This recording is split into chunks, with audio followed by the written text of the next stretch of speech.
ರಾಮ ಮಂದಿರ ಪ್ರಾಣ ಪ್ರತಿಷ್ಠಾಪನೆಗೆ ಮುಖ್ಯಮಂತ್ರಿ ಸಿದ್ದರಾಮಯ್ಯನವರಿಗೆ ಆಹ್ವಾನ ಸಿಕ್ಕಿಲ್ಲ. ಪರೋಕ್ಷವಾಗಿ ಬೇಸರವನ್ನ ವ್ಯಕ್ತಪಡಿಸಿದ್ದಾರೆ ಸಿಎಂ.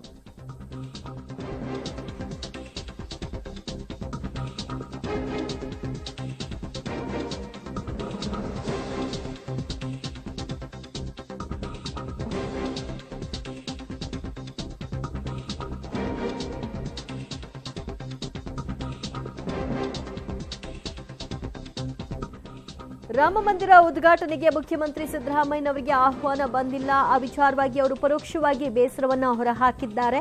ದೇವರು ಇಲ್ಲ ಅಂತ ನಾನು ಹೇಳಲ್ಲ, ದೇವರಿದ್ದಾನೆ. ಆದರೆ ದೇವರು ದೇವಸ್ಥಾನದಲ್ಲಿಯೇ ಇರಲ್ಲ, ಎಲ್ಲೆಲ್ಲೂ ಇರ್ತಾನೆ. ಎಲ್ಲೇ ಇದ್ದಾನೆ ಅಲ್ಲೇ ಪೂಜೆ ಮಾಡಿ. ಎನ್ನ ಕಾಲೇ ಕಂಬ, ಎನ್ನ ದೇಹವೇ ದೇಗುಲ, ಹೊನ್ನ ಶಿರವೇ ಕಳಸವಯ್ಯ ಅಂತ ಬಸವಣ್ಣ ಅವರ ನಾಣ್ಣುಡಿಯನ್ನ ಅವರು ಇಲ್ಲಿ ಹೇಳಿದ್ದಾರೆ. ದುಡ್ಡು ಇರೋರು ದೇವಸ್ಥಾನ ಕಟ್ತಾರೆ, ದುಡ್ಡು ಇಲ್ದವರು ನೀವು ಇರುವಲ್ಲಿಯೇ ದೇವರ ಪೂಜೆ ಮಾಡಿ ಅಂತ ಮುಖ್ಯಮಂತ್ರಿಗಳು ಸಲಹೆಯನ್ನ ಕೊಟ್ಟಿದ್ದಾರೆ. ರಾಮ ಮಂದಿರಕ್ಕೆ ಅವರಿಗೆ ಆಹ್ವಾನ ಬಂದಿಲ್ಲ. ಆ ವಿಷಯವಾಗಿ ಪರೋಕ್ಷವಾಗಿ ಈ ಹೇಳಿಕೆ ಕೊಟ್ಟಿದ್ದಾರೆ.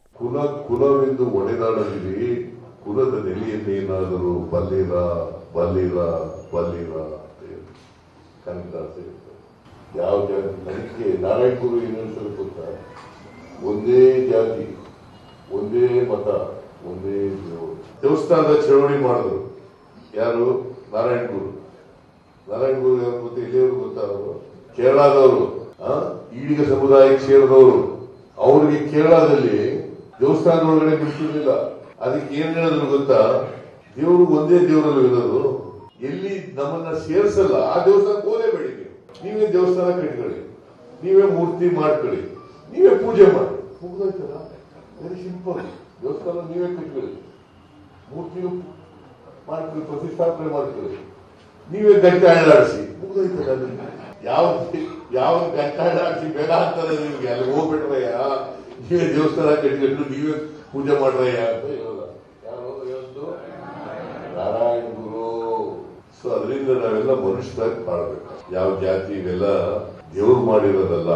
ನಾನು ದೇವ್ರು ಇಲ್ಲ ಅಂತ ಹೇಳಲ್ಲ, ದೇವ್ರು ಇದ್ದಾನೆ. ದೇವರು ಬರೀ ದೇವಸ್ಥಾನದಲ್ಲೇ ಇದ್ದಾನೆ ಅಂತಲ್ಲ, ಎಲ್ಲೆಲ್ಲೂ ಇದ್ದಾನೆ. ಅದಕ್ಕೆ ಬಸವಾದಿ ಶರಣರನ್ನು ಹೇಳ್ತಾರೆ ಅಂದ್ರೆ, ಉಳ್ಳವರು ದೇವಾಲಯ ಮಾಡುವರು, ಉಳ್ಳವರು ದೇವಾಲಯ ಮಾಡುವರು.